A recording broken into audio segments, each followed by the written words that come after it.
Good morning. This is Stan Stahl of SecureTheVillage, and welcome to our webinar, The Basics of Cyberlaw. I'm your guide, and got a very auspicious panel with us today. Bennet Kelley of the Internet Law Center, Cyberlaw and Business Report, Tom Peistrup, General Counsel at InStyler Trey Milano, Tim Toohey, a partner at Greenberg, Glusker, Fields, Claman, and Machtinger, and Mike Zweiback, a partner at Zweiback, Fiset, and Coleman. Bennet, why don't you lead things off and introduce yourself? Hi, I'm Bennet Kelley. I'm the founder of the Internet Law Center, which is a firm in downtown Santa Monica, and I'm also a host of Cyberlaw and Business Report, which airs weekly on webmasterradio.fm every Wednesday at 10 a.m. Pacific. Great. Thanks, Bennet. Tom? Tom Peistrup. I have a couple of roles. I'm general counsel of two consumer products companies, including the InStyler collection of companies. My background is in intellectual property and litigation, soft IP and litigation. And I also have a private law practice. Super, thank you. Tim? Yes, I'm Tim Toohey. I'm at Greenberg Glusker. I'm a partner in our intellectual property and privacy department. I specialize in privacy, data security, including both United States and EU privacy and data security. That's great. And Mike? Hi, I'm Mike Zweiback, and I am founder of the recently founded Zweiback, Fiset, and Coleman law firm. Prior to that, I was the head of the National Security Practice Group at Alston & Bird, and before that, I was an assistant U.S. attorney and chief of the intellectual property crime section and cybersecurity law section. That's great. As you can see, everybody in the audience, we've got really just a wonderful panel, very broad-based, lot of experience and a lot of different experiences as well. And so our objective today is to basically cover at a high level the emerging cyber law situation. So we want to recognize the broad scope in cyber laws and the regulations that people need to comply with, understand the basic similarities that all of these laws and regulations have in common, and then also the major differences. Very important is to understand the consequences of failure. That's the third objective. And the fourth is knowing the flip side of it. How do you turn the tables? How do you put the law on your side? So with that, we'll be talking about compliance and consequences, state, federal laws and regulations, et cetera, and then the protection, sensitive business information, protecting that, intellectual property, vendor contracts, cyber insurance, and then the whole question of when you're buying and selling a company. What do you have to be paying attention to there? So let's get started. Mike, why don't you kick off the discussion with an overview of kind of what these laws, regulations, all this stuff, where that's all going and headed. Sure, Stan. So what you're seeing up on the slide are a variety of the most important and those regulations that significantly impact businesses in a whole range of sectors of the economy.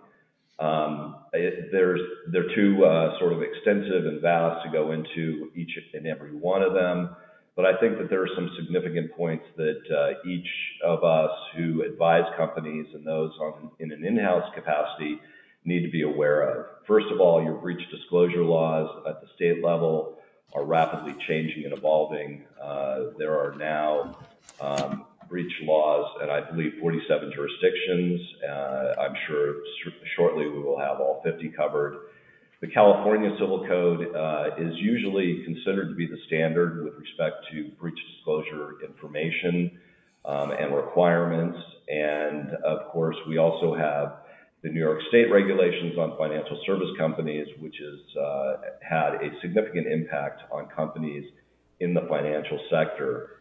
And it requires that individual companies that operate in this particular field follow not only certain requirements with respect to disclosure, but also it starts to implement best practices and implement standards for best practices. And I think that you're seeing in a lot of these regulations that there is a move no longer to sort of amorphous best practice standards, but more specific standards that are going to affect your companies.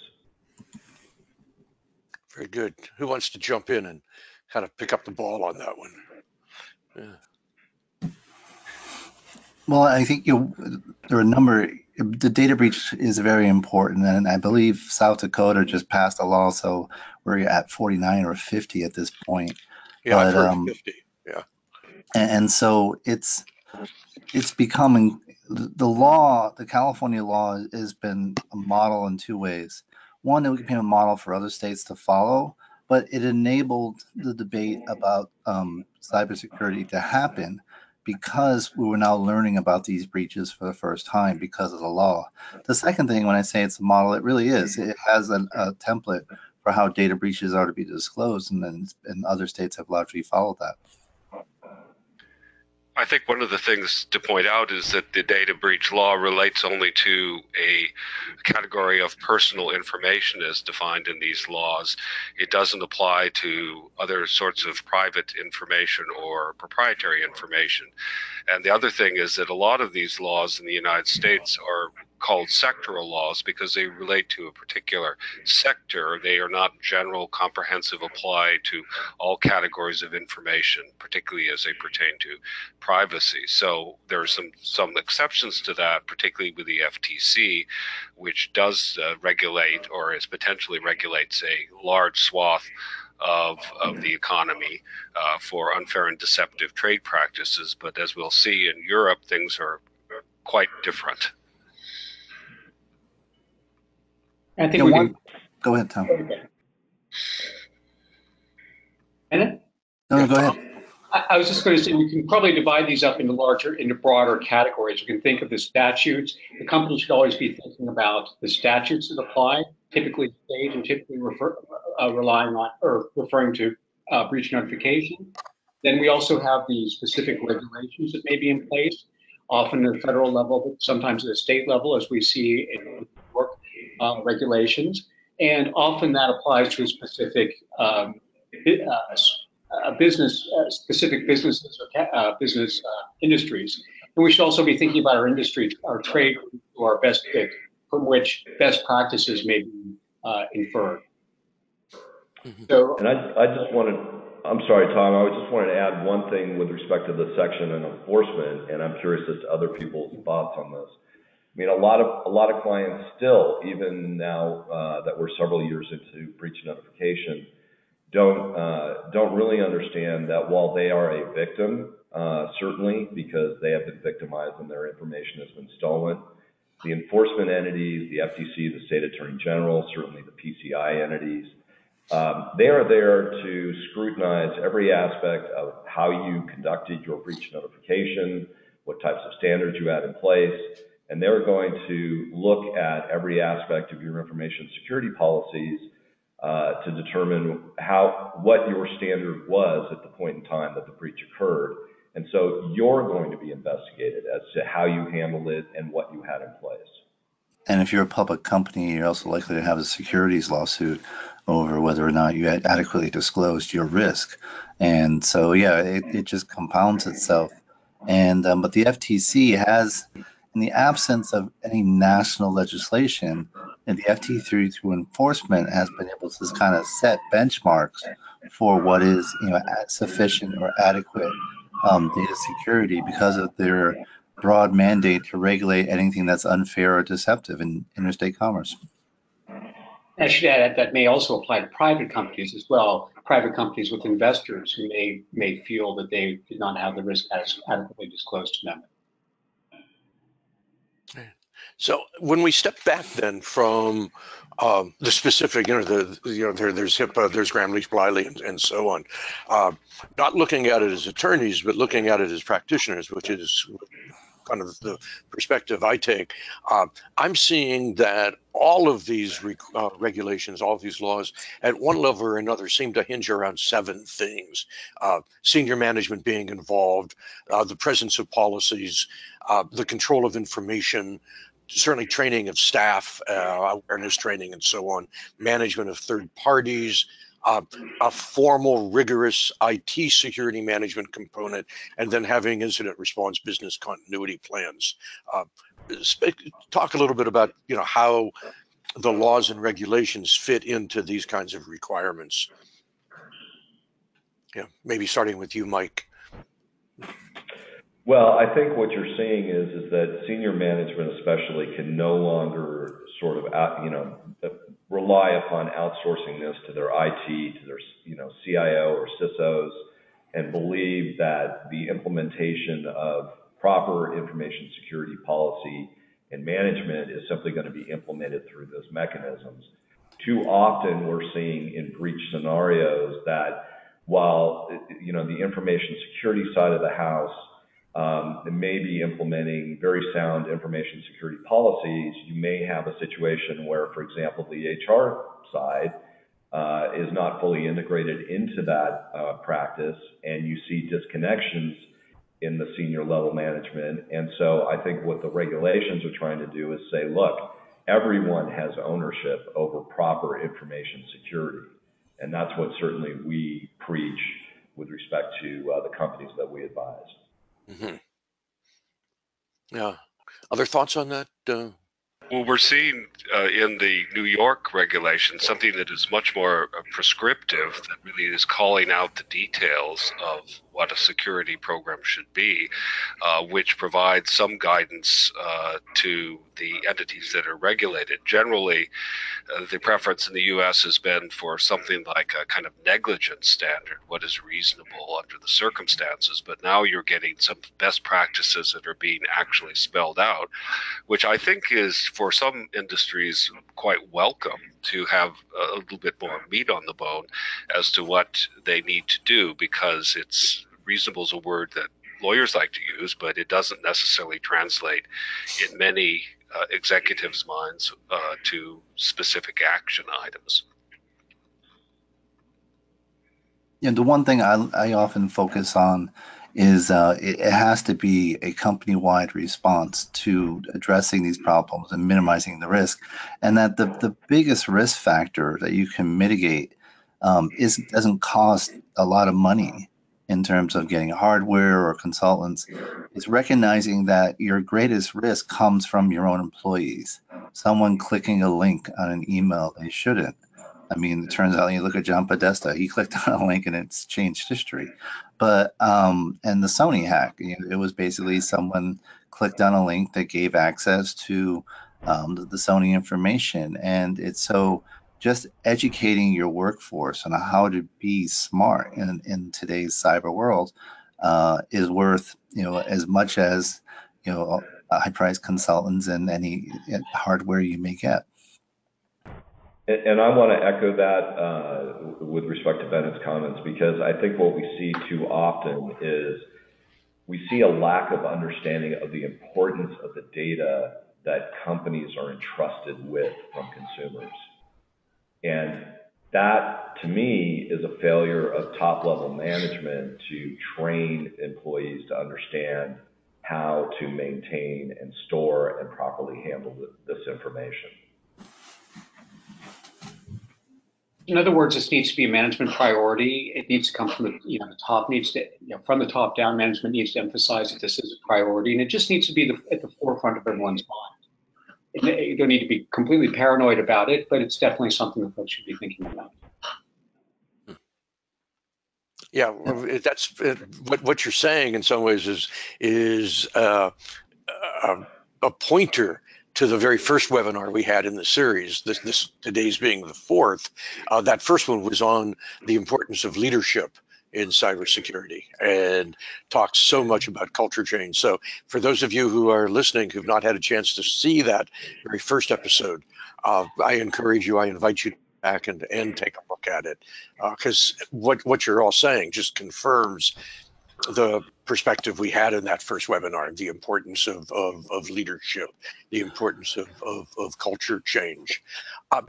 What are some of the consequences of failure that you're seeing? I mean, we've talked about FTC enforcement and so on. What kind of fines are companies getting? What kinds of settlements are they reaching with the FTC and so on in these kinds of situations?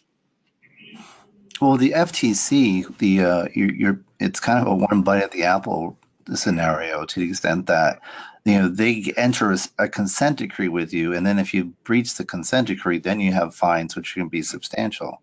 But the first time with the FTC, you just get a consent decree, and you do have some onerous cost. There's usually an annual audit element to the consent decree, and obviously there's some publicity and financial, consequences of having entered into a consent decree. But in terms of fines directly from the FTC, you really have to be a repeat offender.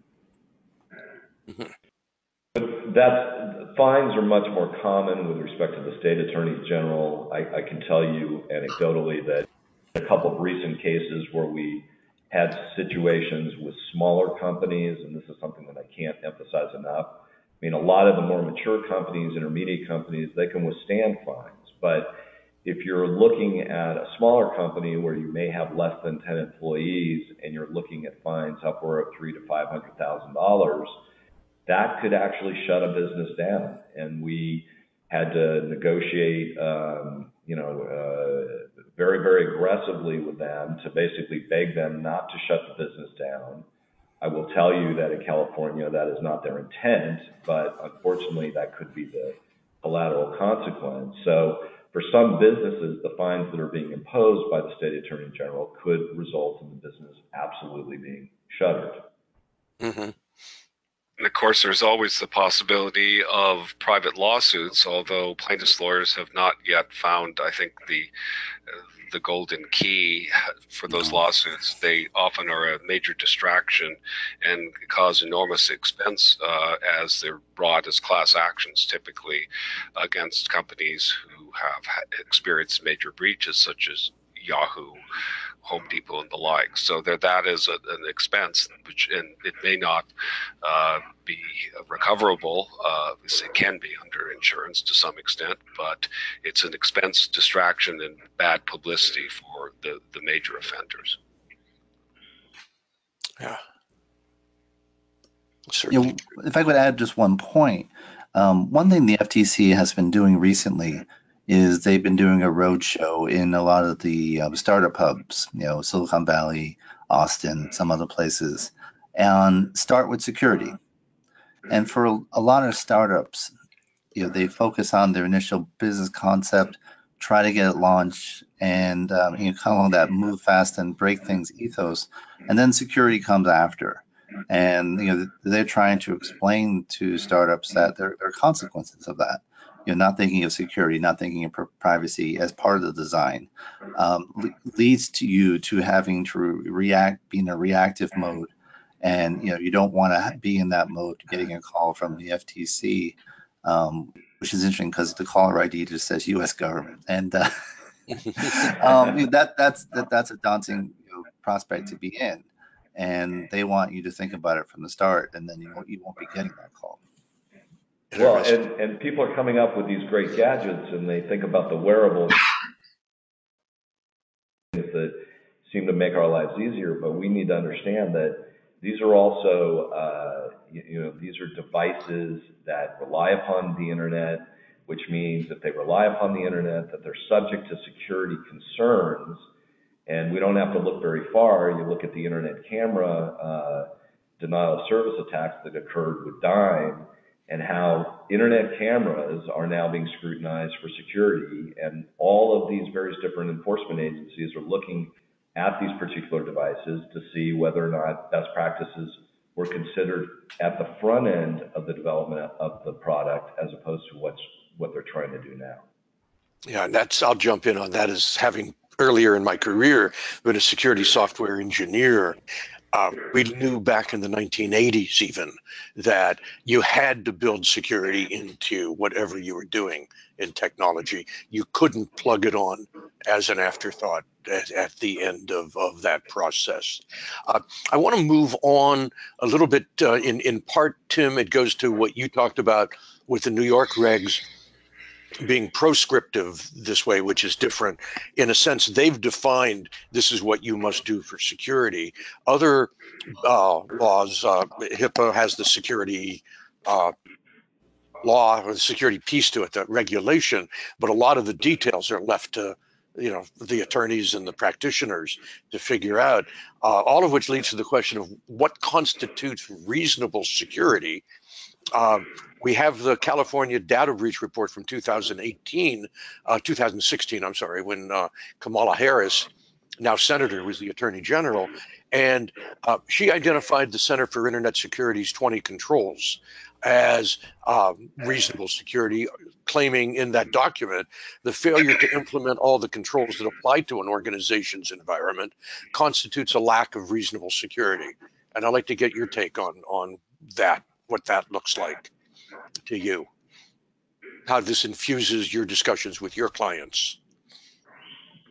Well, frequently clients are scratching their heads about what do you mean by reasonable security, and so typically these things don't come up in the abstract. They come up often in the specific context or in the context of a vendor agreement or the like, where there are some details that are provided. You don't sort of see agreement.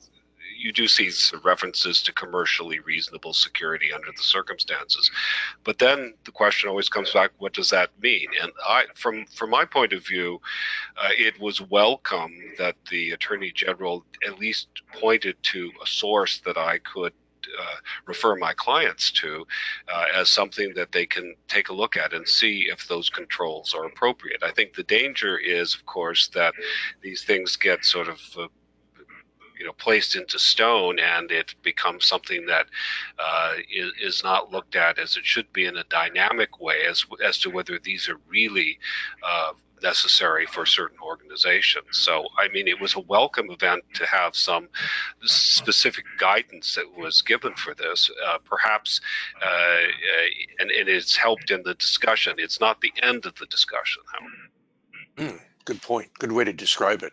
Yeah.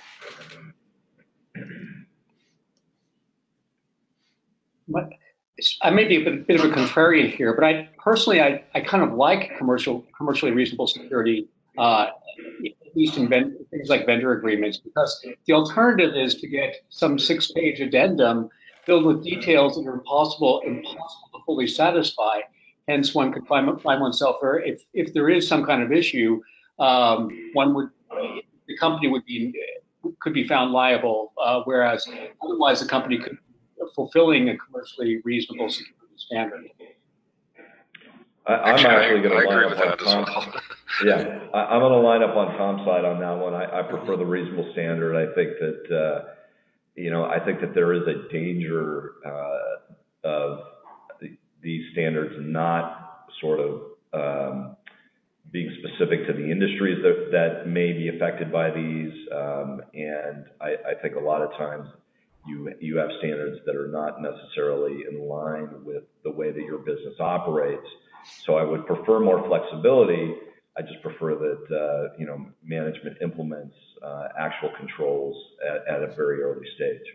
Mm-hmm. The agreements I've seen where with details tend to be over lawyered, so a lawyer will throw the entire everything but the kitchen sink and then 2 kitchen sinks in addition to that, and one finds so much detail and granularity and things that we simply cannot possibly fulfill, and so one's in breach from the get-go. Well, I agree with that, but because I'm often in the middle of that, because you are trying to negotiate from one point of view or another what that security should be. But ultimately, someone has to be able to discuss with a business what they need to actually do. And so with that, when you just have reasonable security out there, that's great, and it is flexible.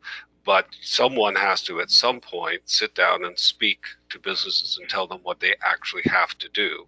So leaving aside the lawyering of it and the standards, how do we do that? How do you actually talk to businesses about what they need to implement? I think that's perhaps where Stan and our organization comes in, is to have something to point to. I understand we don't want to over-lawyer it and make it too specific or prescriptive, but someone has to tell people what they actually do. You can't just say, oh, maintain commercially reasonable security. Well, yeah, and I agree with that, and I think that's a really good point. And you get into these debates with the internal CISOs and general counsel, you know, I'm a big believer that they need to do gap analysis or risk assessments on a fairly regular basis, which is a better and I think more unique and more tailored to the type of environment that you're dealing with. And I think that that's, to me, that's preferable than sort of, you know, these prescribed standards. But from a privacy policy perspective, there's often a throwaway line. We use, you know, best practices in security, reasonable security, state-of-the-art security, and people aren't aware that it's kind of like a throwaway marketing line, but people aren't aware that they can be held to that standard. And you're seeing enforcement actions by the FTC where people, you know, one, there was a recent enforcement action, the company said that we have bank-grade security, and they didn't. You know, it was completely, you know, just second rate. And that can lead to an enforcement action under, you know, the FTC Act. And so these type of phrases often are used as throwaway lines in marketing brochures and in privacy policies, but they have real consequences. Interesting. I kind of see this again. I'm the practitioner here, not the attorney, and so I look at the first on it's on the screen, the Code of Basic IT Security Management Practices, which we developed here at SecureTheVillage with IT people, IT vendors, helping make sure that it was actually truly reasonable at a very minimum level. So if you do nothing else, do these kinds of, you know, you're at least on the IT security side. And when I look at, for example, the New York controls, the financial regulation, Tim, you describe them as prescriptive. They provide me as a practitioner a clear set of things that I must manage if I'm to meet the New York regulations. And that, to me, that's so much better than all the ambiguity that's implicit in just talking about reasonable security in that broad HIPAA, Gramm-Leach-Bliley, whatever kind of context. Again, that's perspective not from an attorney, but from the practitioner here.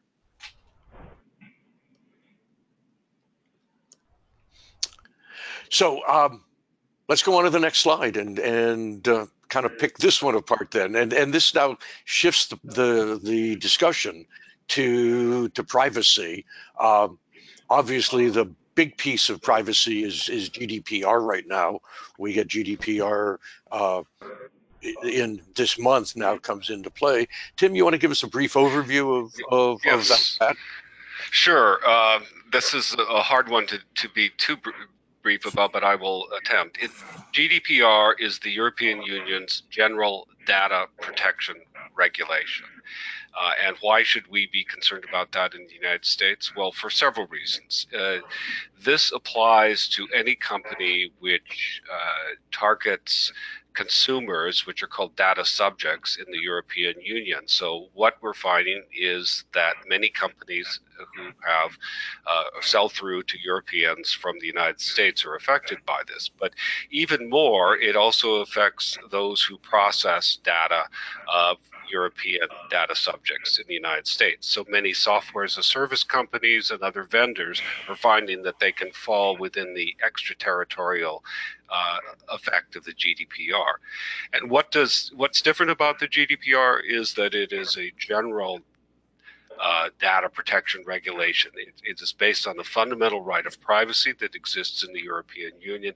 It requires reasons to be articulated and to process the data of Europeans, and it applies to a very broad range of data related to individual data subjects. In the United States, we typically define personal information in several narrow categories, but the European have a very different approach. They look at all the bits and pieces of information that can relate to an identifiable individual and require that there be a consent or another legitimate means of processing for that data. It takes really privacy very seriously, and there are reasons why the Europeans do this, of course, that relates to history, but it takes it seriously in a way that has only recently, I think, become a matter of active debate in the United States, and we'll talk about that in a moment. The consequences of not adhering to the General Data Protection Regulation can be quite severe. from May 25th, the data protection authorities in the European Union member states will have the ability to levy very substantial fines and penalties, something that they do not have today. Another thing that is important about this, it's very closely related, is that the Europeans do not prohibit the transfer or for processing of data from the European Union to countries that are not deemed adequate. There are very few countries that are deemed adequate, and you should probably understand right away that the United States is not considered a country that is deemed adequate in terms of its privacy laws, partly because we don't have a comprehensive privacy law, and partly because the Europeans are deeply suspicious after the Snowden revelations of what happens in terms of access of the government to data here. So in order for companies in the United States who process data of Europeans, we're seeing a large number of vendor agreements that are coming down in which companies in the United States are being asked to sign on to protect the data of Europeans in the way that it is protected in Europe, and to sign on to some sort of a transfer mechanism. And that can be either through joining the Privacy Shield arrangement between the EU and the US, or signing on to protect data through standard contractual clauses. So there is going to be something like litmus. Well, I'm trying to think of the right analogy here, but what we're seeing is that many companies in the United States are having to sign on to European standards. And so this is having an effect as they pass those standards on to their vendors and processors. And we're seeing European concepts of privacy, which is a much stricter right of privacy that takes privacy very seriously and does not define it into narrow categories. This is coming more and more to companies in the United States, and I think is going to have the effect of stimulating a debate as to how we protect privacy versus how the Europeans protect privacy. So that just touches on a few of the aspects of the GDPR, but we're going to see, it remains to be seen how broad an effect it will have in the United States, but we're already seeing a lot of companies being forced to sign on to European standards and how they protect the rights of data subjects in the European Union, how they protect information. There is a small security component to the GDPR, but it really doesn't advance the ball very much beyond what we have here in the United States, except that it does require that data breaches be reported within 72 hours of the data breach. So that potentially is going to be have a major effect on how companies in the United States who are subject to a data breach report to those whose data has been affected. So that's a very brief overview of it. Good, thank you, and jump in. The rest of you as well. Bennet, one thing it's interesting about what's going on with the GDPR is it is sparking a debate, and coinciding with the Facebook Cambridge Analytica scandal, and one of the questions being asked is, do we need a European GDPR type law in the United States? And so for the first time, you're seeing privacy actually being debated in Washington. And it's interesting. My radio show, we just had our 300th show. And so I was looking back at early shows that we did in 2011, and they were on bills pending in Congress, on privacy. And what's interesting is after 2011, the debate on privacy just died. And so privacy is being debated for the first time now in 7 years because of Facebook, because of GDPR. And so I'm not saying anything's going to happen anytime soon, just because of the number of players involved to try to achieve a solution. But it is front of mind now for a lot of people. Mm-hmm. Does that even include the crossing of party lines, Bennet? I think to a certain extent. I mean, there's actually a bipartisan bill that was just introduced and after the Facebook scandal, but it's unclear if it's getting any traction. But yeah, I mean, there are some Republicans who are, they're consumers as well, and a lot of people are concerned about the Facebook scandal, and so it's not something that is as partisan as other issues, but there is kind of a tendency on the Republican side to try to protect businesses from liability for privacy. But it goes even beyond Facebook. It goes to the data breaches that have occurred lately, that involve the data of hundreds of millions of people in some instances that have been debated in Congress. And, is there any real teeth to the current data protection in the United States when your information can be sold onto the black web or purchased on the black web? And there's been actual discussion whether we need to have real fines and penalties for data breaches as opposed to the system that we have now. And so it all is coming together with consumers very concerned about their data, and they don't really care whether it's in a narrow category of personal information. They're concerned that people can compile profiles of them from bits and pieces of their likes and dislikes, or sell their information into the black web through a data broker, such as we've seen in the last year. Mm-hmm. And I think Tim's point is very important, which is that, what we're seeing is it's not just of the PII, the personal identifiable information, credit card information, social security numbers, that we've seen historically. We're now seeing a move, especially with Cambridge Analytica, that demonstrates that people's profiles, their likes, their dislikes, how they shop, what they like to read, those types of things have value as well. And so it's the much more private side of an individual's sort of viewing habits that are now being consumed for purposes that are completely outside of what they ever agreed to when they signed up for a Facebook subscription.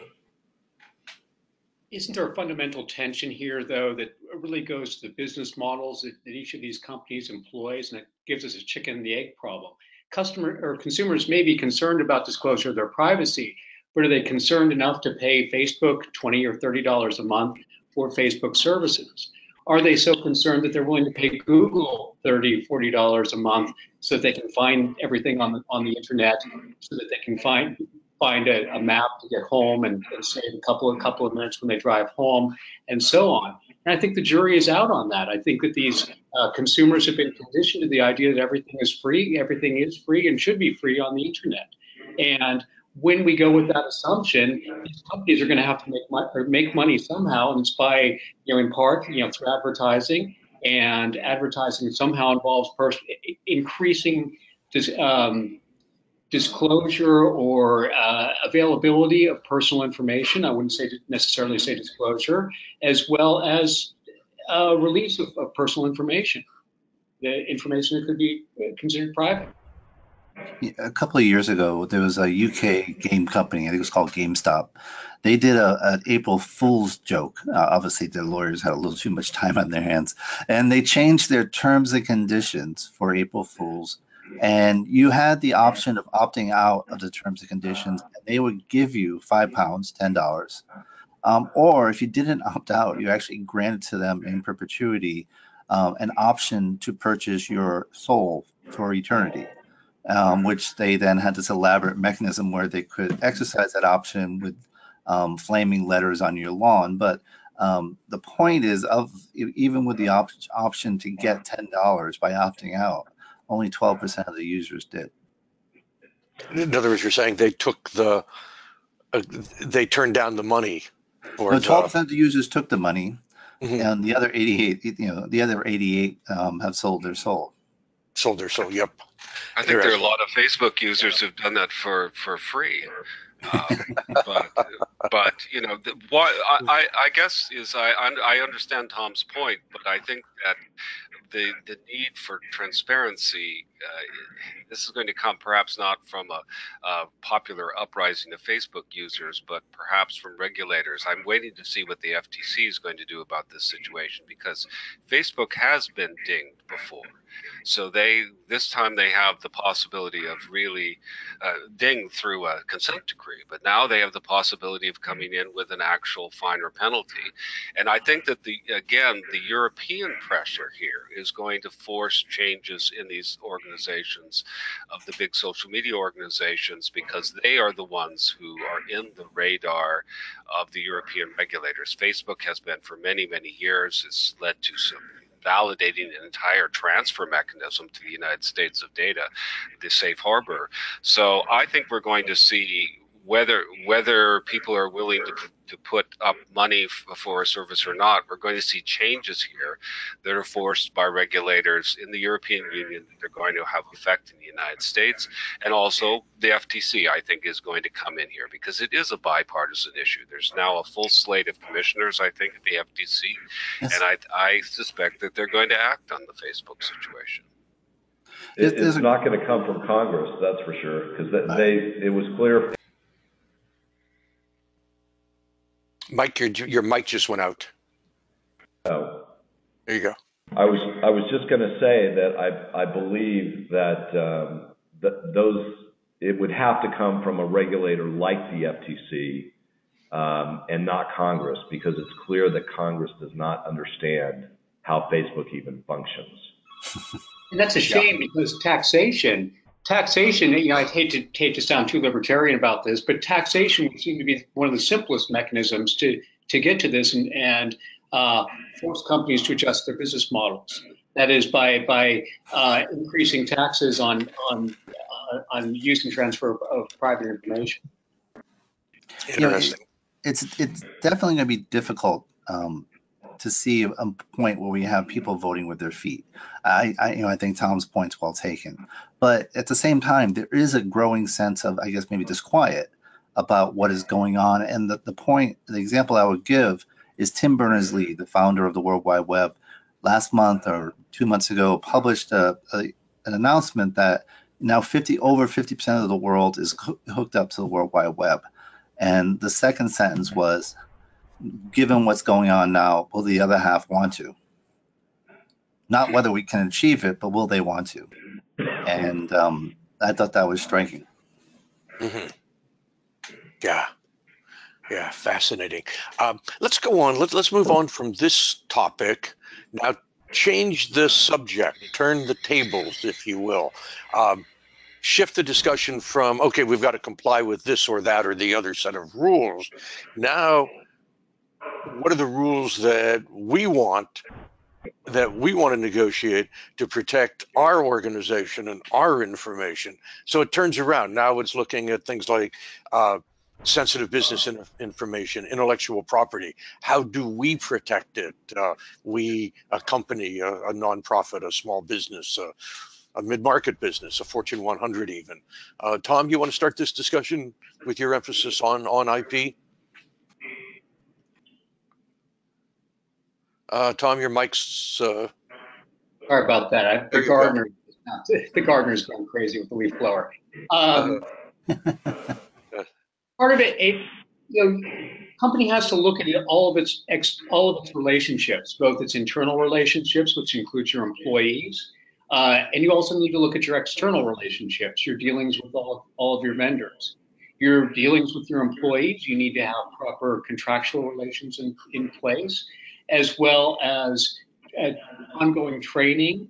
And again, the emphasis needs to come from the top that this should be regarded as a priority. In terms of relations with all of your external relations, your dealings with vendors, every single vendor can be a problem either way. And so we need to be looking very carefully at the agreements that we have in place with our vendors, have appropriate safeguards in those agreements, which are your contractual backstops. But you also need to follow that up by determining what kind of security is provided by vendors to whom one entrusts private information or who may be gathering private information on one's behalf. Indemnification is also critical in these relationships. If you're using a credit card processor, for example, or have some other third party that's gathering information on your gathering or processing, private information on your behalf, you need to have appropriate indemnification in place. Moreover, your insurance plays a critical role. And insurance is something that you need to look over very carefully with your insurance broker. We have insurance brokers who are members of SecureTheVillage, and they're really great resources in terms of finding gotchas that may be in an cyber insurance policy. So that's a kind of a top level view of what we need to be thinking about in terms of a company. Let me just add something, Stan, that I think is really important. And your mic is there. You go. Okay, Howard Miller will type something into the chat line. Cyber insurance, we've seen this in a number of instances very recently with clients. One size does not fit all. You really need to look at your policy, determine what are your deductibles? What does it cover? Is it just third-party intrusions? Does it cover third-party email compromises from some external source?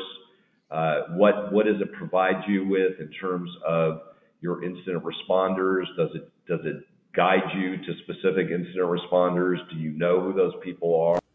Those are all things that insurance policies in the cyber realm now sort of dictate, and you must look at. It's not just something you buy it once, pay for it, and figure you've got it in your back pocket.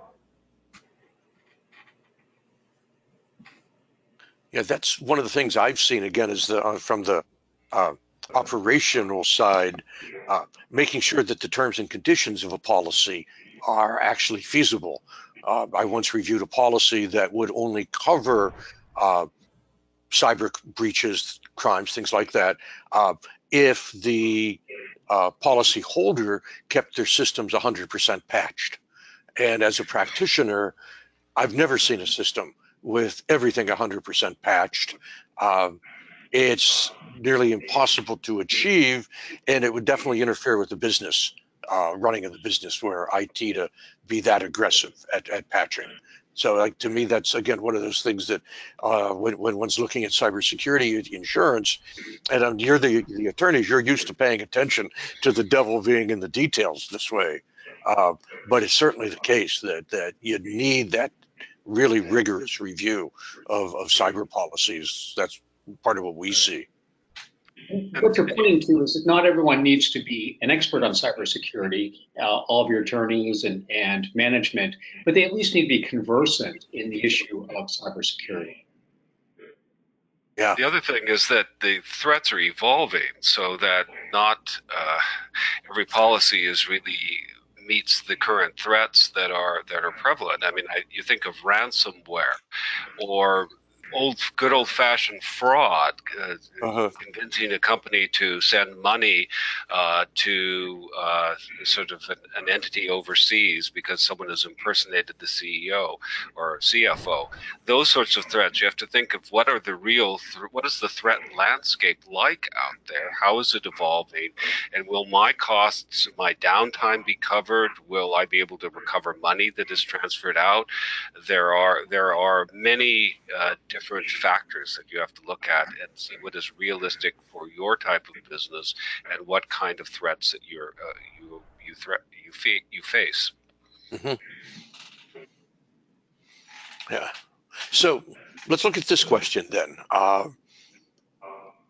We've got information we've got to protect. It could be that it's other people's information that comes to us, healthcare or whatever. It could be our own intellectual property. Now, we have vendors with whom we share information. What do you have to insist? What do you want to make sure are covered in those vendor agreements? We kind of touched on this kind of piecemeal a little bit here and there over the course of the morning, but just more succinctly, more kind of organizationally, what's got to be in those vendor agreements? Well, they typically have confidentiality provisions in. They typically have an allocation of risk in regards to what is how they're processing information in terms of potentially insurance requirements in them as well, and in terms of reporting of data breaches, they have to have that. They also need to include indemnity provisions in many instances, and then there's usually a fight over what the standard of security needs to be that I think Tom talked about. Sometimes it depends on your point of view. Some days that I'm asking the vendors to maintain specific security controls, and other times I'm representing the vendor and fighting back against those. But there's a bit of a tug of war going on.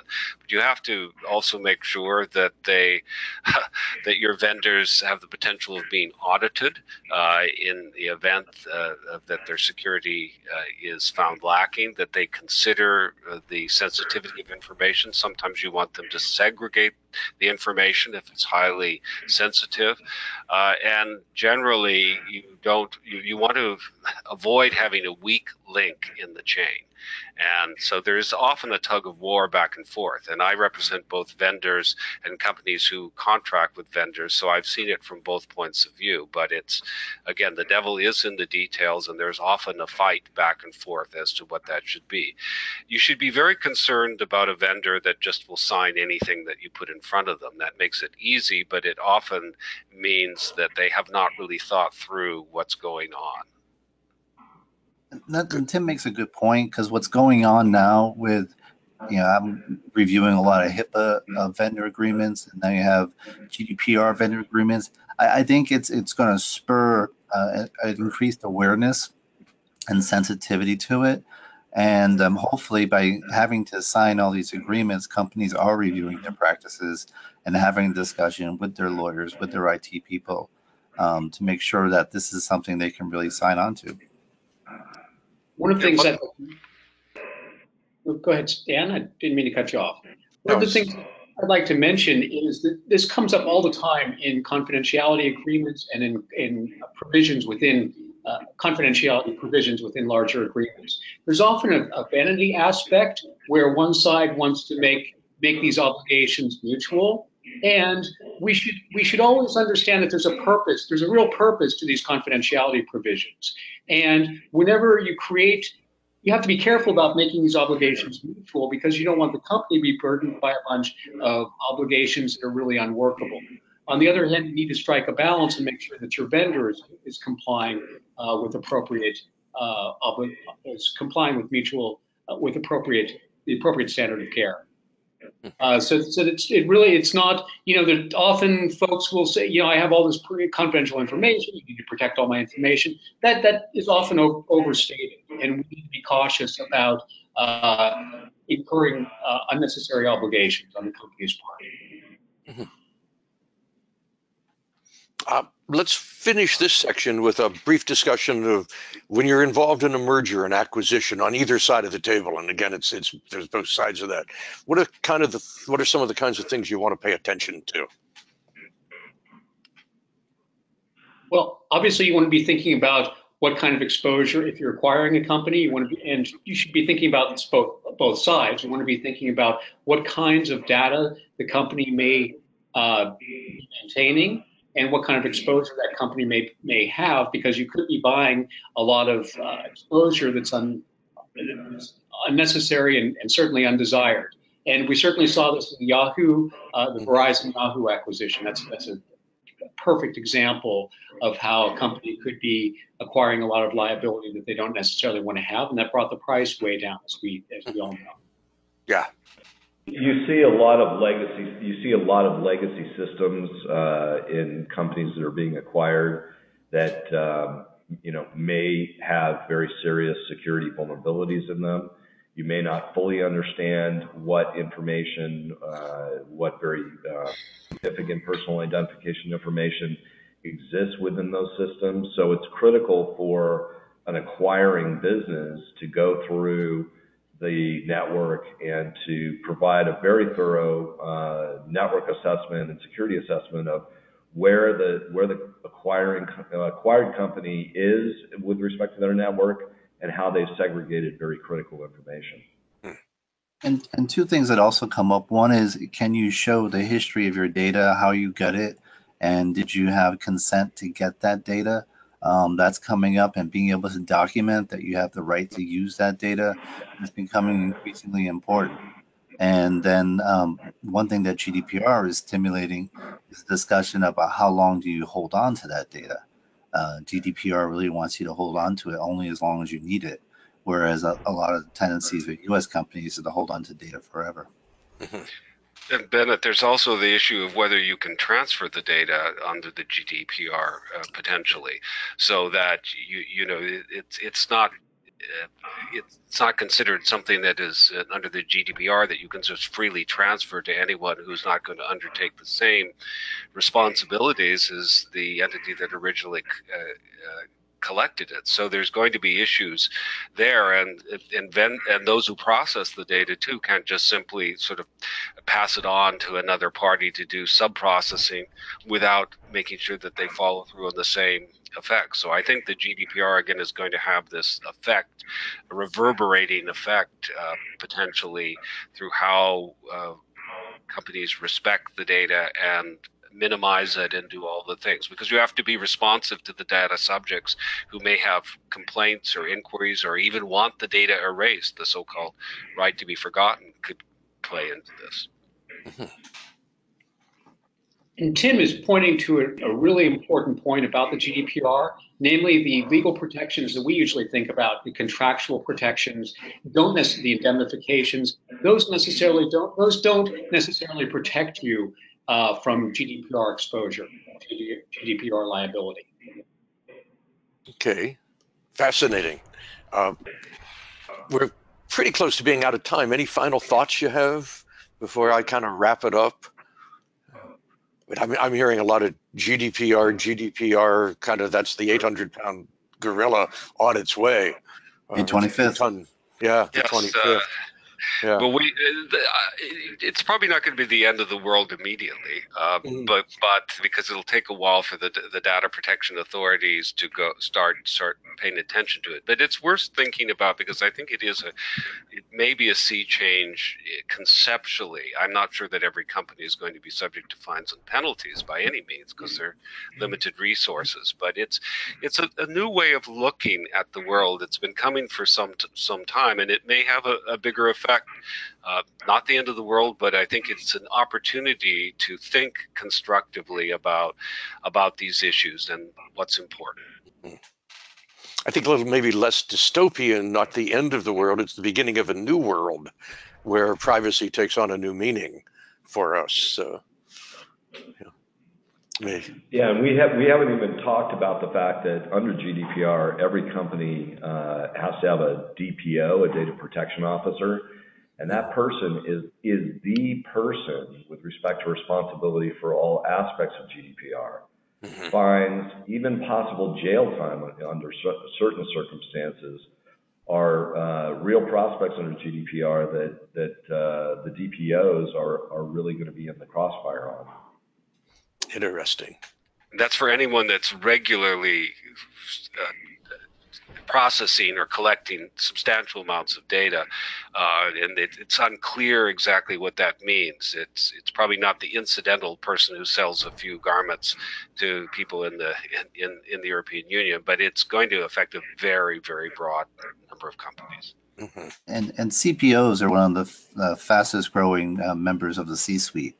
And I think as their population grows, you're going to have greater awareness, greater discussion about privacy at companies, across the country. Certainly, much the way the CISO role it's gotten up towards the C-suite is impacting dialogue there as well. Definitely.